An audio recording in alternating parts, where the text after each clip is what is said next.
5 beliefs that might be keeping you stuck in a narcissistic relationship. Number 1, I am responsible for the narcissist's feelings.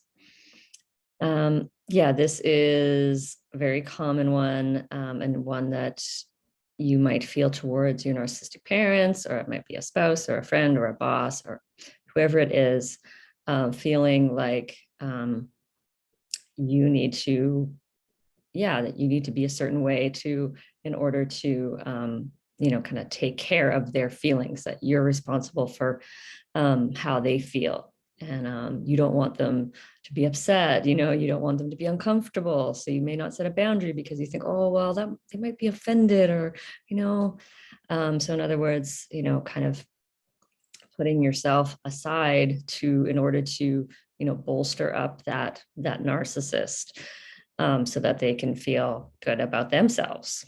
But of course, leaving yourself not feeling so great about yourself. It's not self-love to be more concerned about someone else's feelings than our own. So that's number 1. Number 2, on a similar note, I am responsible for caretaking the shame of the narcissist and helping them to feel good about themselves.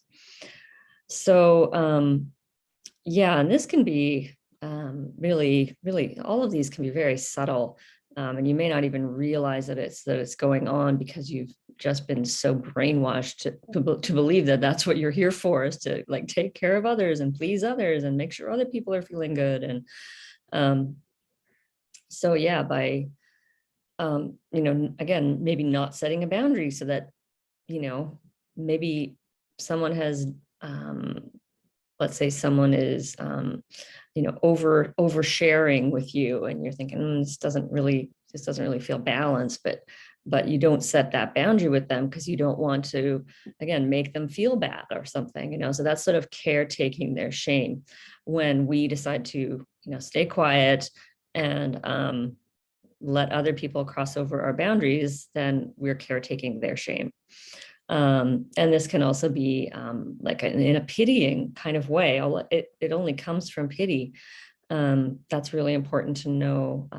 I remember watching a father, shaming his son about how he was feeling, like, oh, why are you still crying? What's wrong with you? He's kind of shaming the child. And I was feeling sorry for the father, for the narcissistic father, thinking, oh, I can see that he has shame in him. And that's, that must be really hard for him because he's having so many feelings of shame.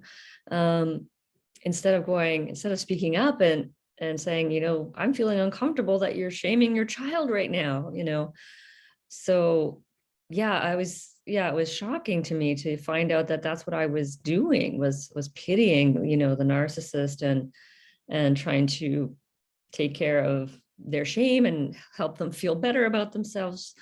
And that can come too from, if you find that you're in a conversation and you're constantly listening to them and empathizing with them and acknowledging how great they are, but there's no reciprocity, there's no balance, so you're not getting that back. It's just a one-way thing, and they're just sucking you from, like vampires. Oh, I get your empathy and I get your validation. And so make sure it's a balanced thing, that you're not just giving.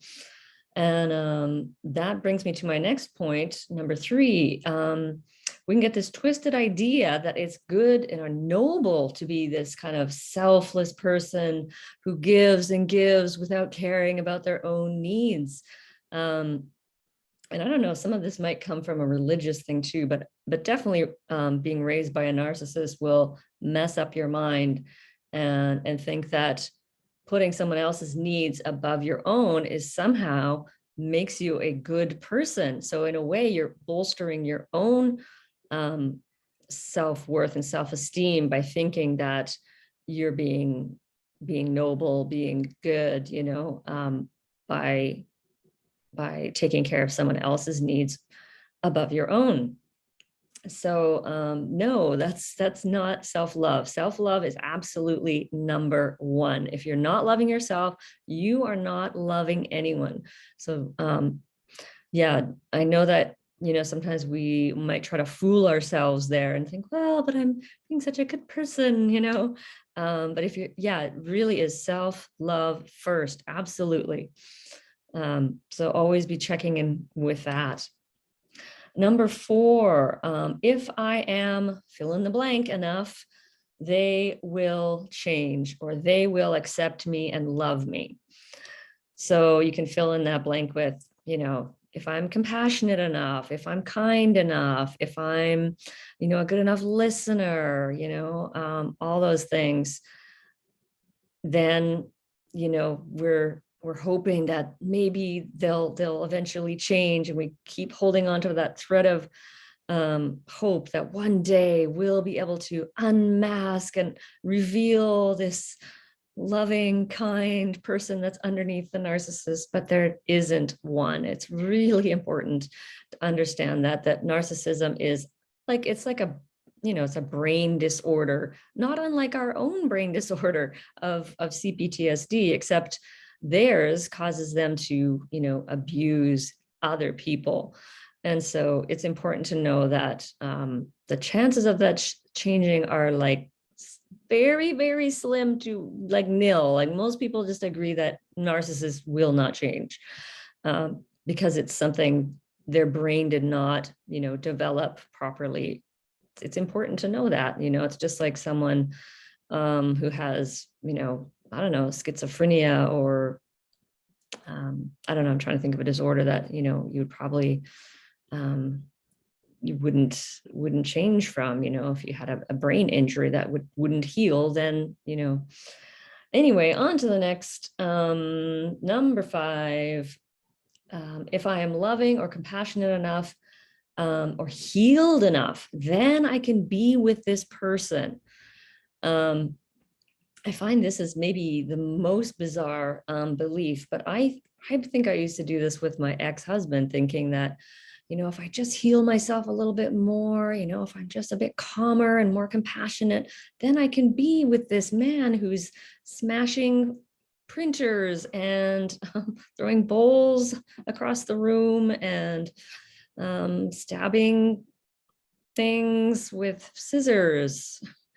Yeah, and I just thought, well, I just need to be more calm, and I need to be more loving and more compassionate, and then maybe I can be with this person. And I think that's a very strange thing, right? That sometimes, and even I know I had the belief that, like if I just got healed enough, then I could be with my parents and my family, and it would be beautiful because I would just be like so evolved and so spiritually like loving that I could just be with anyone, right? This is kind of a really warped belief that is stemmed in like growing up with a narcissistic parent. But I think also in some spiritual circles, like that, it's like, I'm just going to be so loving. I'm just going to emanate love, and I can be around anyone. Well, love is, again, comes here first. Love doesn't mean you don't have any boundaries. Love is boundaries. So it's really important to know that, yeah, you come first for you. And yeah, I've got that written on my wall, big letters, love yourself first. So it's really important to know that. And I hope this video brought you some insight or something today. And I am Davina Shemaya, wishing you many, many blessings on your journey of healing and awakening. And you can find me at boldnessblooming.com soon, in the works. Thanks for watching.